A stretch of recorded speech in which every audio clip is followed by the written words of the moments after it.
Assalamualaikum warahmatullahi wabarakatuh dan salam sejahtera. Nama saya Nur Alia Maisarah binti Muhammad Azlan.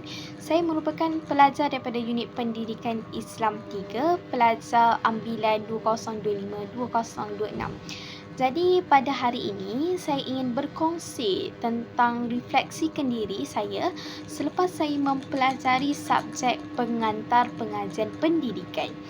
Jadi di dalam subjek pengantar pengajian pendidikan ada 7 topik utama yang saya lalui dan setiap satunya memberikan kesan yang mendalam kepada pemahaman saya.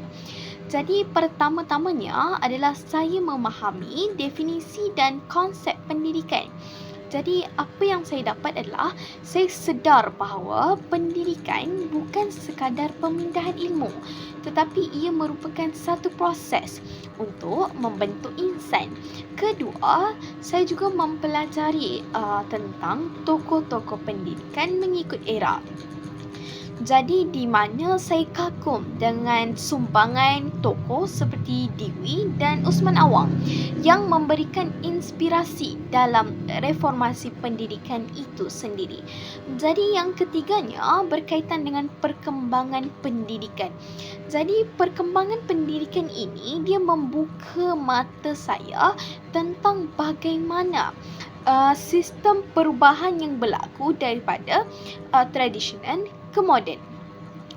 Seterusnya yang keempat adalah tentang aspirasi dan hala tuju pendidikan negara.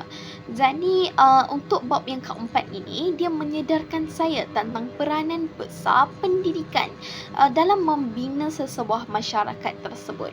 Jadi yang kelima, saya mula sedar pentingnya guru yang berbakat yang bukan sahaja mengajar tetapi dapat memotivasikan pelajar. Jadi seorang guru ni tugas dia bukan hanya sekadar mengajar semata, tetapi ia hendaklah memberikan motivasi kepada pelajar supaya pelajar lebih cenderung atau lebih meminati tentang sesuatu perkara yang mereka pelajari.